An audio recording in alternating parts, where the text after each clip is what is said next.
بسم اللہ الرحمن الرحیم۔ السلام علیکم، میرا نام عبدالمتین ہے اور آپ میرا یوٹیوب چینل دیکھ رہے ہیں۔ آج کی بریکنگ نیوز یہ ہے کہ وفاقی وزیر خزانہ نے پیٹرول پرائسز کو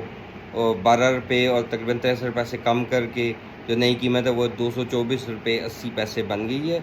اور ڈیزل کی پرائس بھی اسی طرح انہوں نے کم کی ہے جو کہ 12 روپے 13 پیسے کم ہونے کے بعد جو ہے 235 روپے اور 30 پیسے کی ہو گئی ہے۔ مٹی کا تیل جو ہے اس کی نئی قیمت جو ہے 191 روپے اور 83 پیسے ہے، جبکہ اس کی پرائس جو ہے 10 روپے 19 پیسے کم ہوئی ہے۔ آج کی دوسری بڑی خبر یہ ہے کہ وفاقی وزیر خزانہ نے جو ہے وہ انکم ٹیکس ریٹرن جمع کروانے کی جو لاسٹ ڈیٹ ہے اسے ایکسٹینڈ کر کے 31 اکتوبر کر دیا ہے۔ اب لوگ جنہوں نے اپنی ریٹرنز جمع نہیں کروائی انہیں 1 مہینے کا اور ٹائم مل گیا کہ وہ اس میں جمع کرا سکیں، اور یہ ہمارا قومی فریضہ بھی ہے کہ جو شخص 50,000 یا اس سے اوپر کماتا ہے اسے ہر سال اپنے گوشوارے جو ہیں وہ جمع کروانے چاہیے، کیونکہ ہم لوگ دوسروں کو تو کہتے ہیں چور ہیں، یہ ہے وہ ہے، لیکن جب اپنے پہ بات آتی ہے تو سارے کے سارے جو ہیں وہ ٹیکس دینے کے معاملے میں جو ہیں وہ بالکل کوتاہی برتتے ہیں۔ ٹیکس دینا آپ کی کوئی بھی انکم ہے تو آپ اگر اپنی ریٹرنز جمع کروا دیتے ہیں تو اس کا مطلب یہ نہیں ہے، آپ ایکسپینس بتا سکتے ہیں، آپ نے سال میں جو ٹیکس دیے ہوئے ہیں وہ اس میں ڈیڈکٹ ہو جاتے ہیں، تو بہت سارے فوائد ہیں جو آپ ریٹرنز جمع کرواتے ہیں تو اس میں آپ کو ملتے ہیں۔ اینیویز پھر دوبارہ آتے ہیں، جو پیٹرول کی پرائسز کم ہوئی ہیں اس میں تو میرے خیال سے پوری قوم کے لیے یہ خوشخبری ہے، کیونکہ مہنگائی آسمان کو چھو رہی تھی اور لوگوں کا جینا جو ہے وہ دوبر ہوا تھا۔ لیکن کچھ کویشچنز ہیں میرے دماغ میں جو میں سوچ رہا ہوں کہ پاکستان مسلم لیگ نون اور پاکستان مسلم لیگ کی فیڈرل حکومت سے پوچھنا چاہوں گا کہ یہ پیٹرول پرائسز جو ہیں پچھلے 3 ماہ سے کنٹینیوسلی جو ہے وہ انٹرنیشنل مارکیٹ میں کم ہوتی جا رہی تھی، تو پاکستان میں پیٹرول پرائسز کیوں بڑھی؟ اور پھر اللہ بھلا کے لاسٹ منتھ بھی مفتیٰ اسماعیل صاحب بھی یہ کہہ رہے کہ یہ جو ہے یہ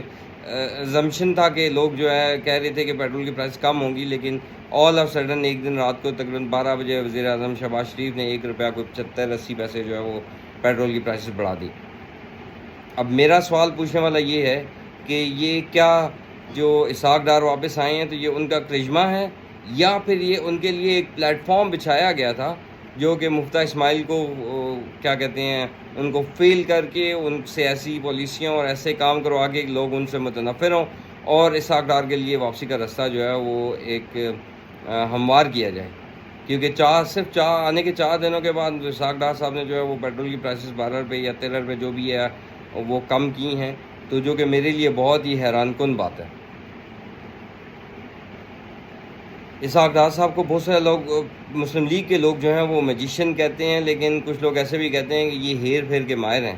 انہوں نے آتے ہی یہ کیا۔ لیکن پاکستان مسلم لیگ اور گورنمنٹ آف پاکستان سے یہ سوال ضرور بنتا ہے کہ ایسا کیا تھا جو مفتیٰ اسماعیل صاحب نہیں کر سکے، اور انہیں پرائسز جب تک وہ وزارت خزانہ میں رہے پرائسز بڑھتی رہی، اور all of sudden Ishaq Dar صاحب آئے اور قیمتیں 12 روپے 91 پیسے جو وہ کم ہو گئی۔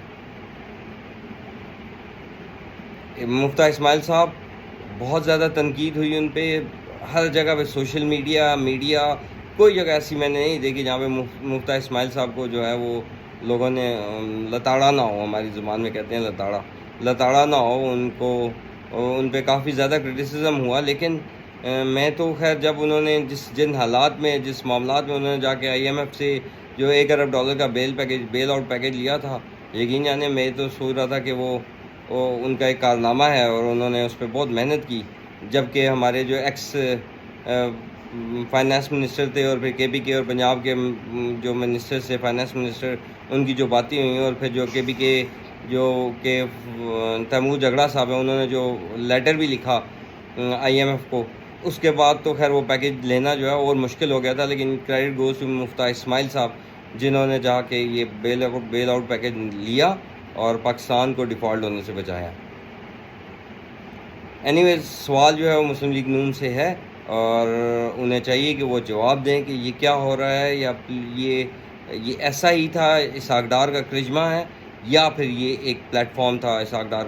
صاحب کو واپس پاکستان لانے کے لیے، اور پھر جو ہے وہ مفتیٰ اسماعیل کو ختم کرنے کے لیے۔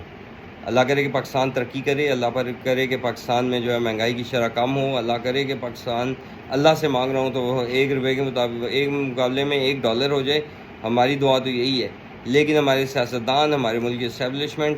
اور یہ جو ہمارے کیا کہتے ہیں سرمایہ دار ہیں، کیا وہ بھی یہ سب چاہتے ہیں؟ یہ سب سے امپورٹنٹ کویشچن ہے، اور یہ سب ان سب کا جو ہے نا وہ مجھے گٹ جوڑ لگتا ہے کہ ملک جو سٹیبل نہیں کر رہا۔ ویڈیو کافی لمبی ہو چکی ہے۔ ابھی مجھے ایک پاپ آیا ہے کہ انگلینڈ آج اپنے چھٹے میچ میں جو ہے وہ پاکستان سے جیت گیا، وہ 6 وکٹوں سے جیتا ہے، اور 33 بالیں ابھی رہتی تھی، تو اب یہ سیریز جو ہے وہ 3-3 سے برابر ہے۔ جو فائنل میچ اب اس سیریز کا جو فائنل ہے وہ سنڈے کو ہے پاکستان اور انگلینڈ کے خلاف، اور وہ ڈیسائیڈر ہوگا کہ کون سی ٹیم یہ جو سیریز ہے یہ جیتے گی۔ ویڈیو کافی لمبی ہو چکی ہے، میں نہیں چاہ رہا تھا کہ اتنی لمبی ہو، لیکن کچھ باتیں تھی جو آپ سے کرنا ضروری تھی، تو امید ہے کہ آپ کو ویڈیو لائک کریں گے۔ اپنا خیال رکھیے گا، اور انشاءاللہ آپ سے جلد ملاقات ہوگی۔ بہت بہت شکریہ۔